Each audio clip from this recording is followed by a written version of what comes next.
जय हिंद सभी को। बेटा, सबसे पहले तो आप सभी का हार्दिक अभिनंदन और स्वागत। और इस वीडियो में मैं आप लोगों के साथ बीए का जो सेमेस्टर थर्ड है उसके हिस्ट्री के कुछ इंपॉर्टेंट टॉपिक्स के ऊपर हम लोग डिस्कस करने वाले हैं। ध्यान रहे, अब पेपर जो है 150 का होता है, जिसमें 50 नंबर आपके रेगुलर बच्चों के तो होते हैं मिड टर्म और होम असाइनमेंट के, और प्राइवेट बच्चों के होते हैं होम असाइनमेंट के। ये आपने पहले 2 सेमेस्टर में भी यही देखा था। और जो आपके एग्ज़ाम होगी वो 100 नंबर की होगी और वो दोनों के लिए बराबर है। पेपर 2 भागों में होता है, ये ऑलरेडी बताया हुआ है आप लोगों को कि 2 भाग जो है कौन कौन से हैं।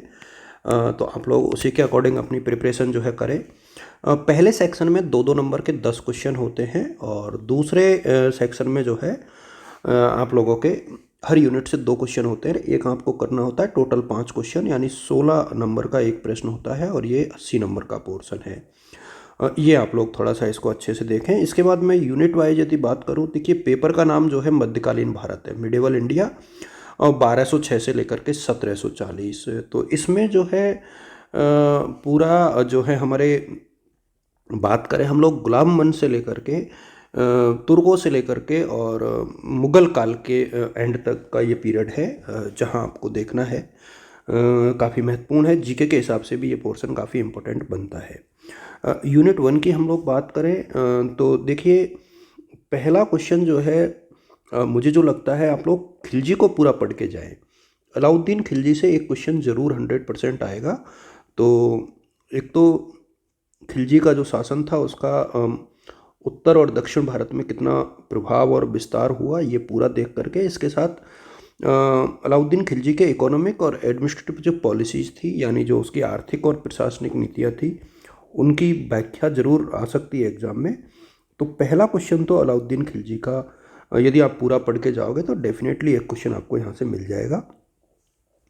और एक क्वेश्चन जो है मुझे जो लगता है वो ये है कि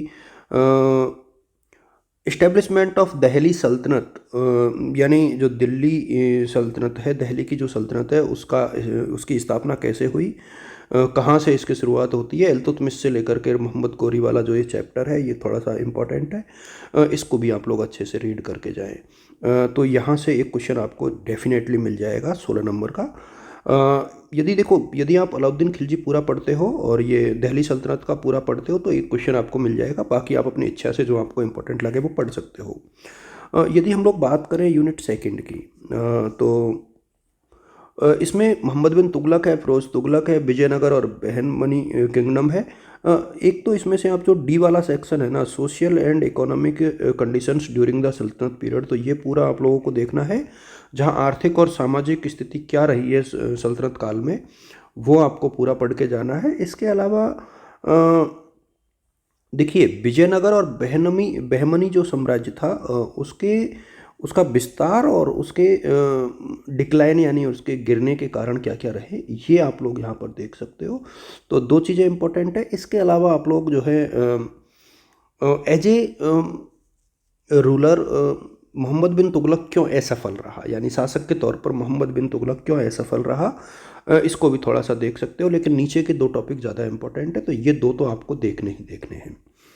यूनिट 3 की हम लोग बात करें, सिलेबस चूँकि थोड़ा सा बड़ा मुझे नज़र आ रहा है इसमें, तो एक तो इसमें आपको शेरशाह सूरी और शेरशाह सूरी पूरा पढ़ना है, क्योंकि ये इम्पोर्टेंट बनता है अपने आप में। तो Sher Shah expansion of his empire and administration, यानी उसका जो शासनकाल था उसका पूरा विस्तार और उसकी प्रशासनिक व्यवस्था, और इसके साथ ही मुग़ल एम्पायर में अकबर के अंडर में जो विस्तार हुआ ना, ये बहुत महत्वपूर्ण है।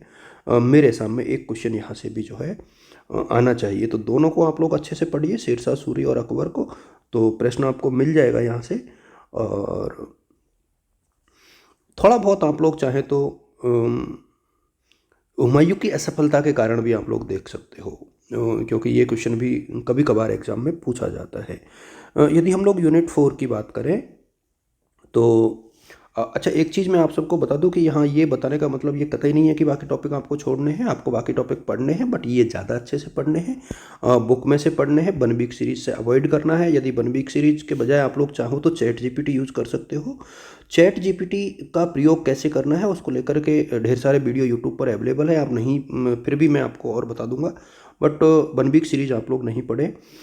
इसके बाद यदि हम लोग बात करें यूनिट 4 की, तो एक तो यहाँ पर सी और डी वाला सेक्शन मुझे ज़्यादा इम्पोर्टेंट लगता है। राइज ऑफ मराठाज, उनके अचीवमेंट, और शिवाजी एंड हिज एडमिनिस्ट्रेशन, यानी शिवाजी का प्रशासनिक व्यवस्था और मराठाओं का उदय और उनकी शिवाजी की एक प्रकार से प्रशासन और उनकी उपलब्धियाँ, ये पूरा आपको लोग देख के जाएं।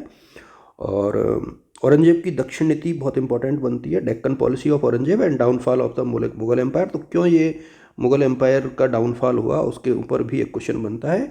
और एक जो है शाहजहाँ के ऊपर भी एक क्वेश्चन आप लोगों को पूछा जा सकता है। यूनिट 5 की हम लोग बात करें, काफ़ी बड़ी यूनिट है ये एक प्रकार से। मुझे लगता है कि एक तो literature, architecture and paintings during the Mughal period बहुत इंपॉर्टेंट है, जीके के हिसाब से भी बहुत इंपॉर्टेंट है, क्योंकि मेरे सामने जितना आर्किटेक्चर और पेंटिंग्स और लिटरेचर के ऊपर काम इंडिया की हिस्ट्री में इस दरमियान हुआ है, इतना बहुत कम हो पाया है। तो आप लोग यहाँ पर पूरा इसको देख करके जाएं। मुगल एम्पायर के या मुगल पीरियड के दरमियान जो है साहित्य, आपके स्थापत्य कला और मूर्ति कला का जो विकास है वो किस प्रकार से हुआ है, ये आप लोग देखिए। इसके साथ ही जो है भक्ति मूवमेंट पूरा देखिए। मध्यकालीन में जो है भक्ति मूवमेंट और सूफीज्म बहुत फेमस रहा है, तो ये पूरा देखिए, जीके में भी आपके हेल्प करेगा। और एक economy, trade and commerce during the medieval period. तो ये कुछ टॉपिक्स हैं जो मेरी तरफ से आपको सजेस्टेड रहेंगे। बुक्स आप देख सकते हो, यदुनाथ सरकार जो है बहुत अच्छी बुक आती है मुगल एडमिनिस्ट्रेशन के ऊपर, हालांकि इसमें पूरा सिलेबस नहीं है। तो मध्यकालीन भारत के ऊपर कोई भी बुक आप लोग ले सकते हो जो आपके काम आएगी। इसके अलावा जो कुछ ऑनलाइन लिंक है वो यहाँ पर आपको मिल जाएंगे, कुछ इग्नू के नोट्स आपको मिल जाएंगे, चैट जीपीटी का आप लोग यूज ले सकते हो, डायरेक्ट गूगल का भी प्रयोग आप लोग कर सकते हो, और ये बहुत महत्वपूर्ण सी चीज़ें हैं। और प्राइवेट जो स्टूडेंट्स हैं उनको होम असाइनमेंट दिए जाएंगे, और जब दिए जाएंगे तो आपको चैनल के माध्यम से भी बताया जाएगा। आप लोग अपने अपनी कॉलेज के संपर्क में रहें। मिड टर्म टेस्ट जल्दी होंगे, और जब भी होंगे तो उसकी भी सूचना जो है ग्रुप के माध्यम से मिल जाएगी, खासतौर पे government arts girls college Kota के बच्चों को। बाकी स्टूडेंट्स अपने अपनी कॉलेज के संपर्क में रहोगे तो आपको अपनी कॉलेज के हिसाब से ये चीज़ें जो है मिल जाएंगी। ध्यान एक चीज़ रखनी है, पासिंग मार्क्स 40% है अब, 36 बार वाले पास नहीं होंगे। मैं बार बार मैं रिपीट कर रहा हूँ कि सेमेस्टर में पास होने के नियम बदल चुके हैं, इसलिए आप लोग थोड़ी सी ज़्यादा पढ़ाई करें। Thanks to all of you.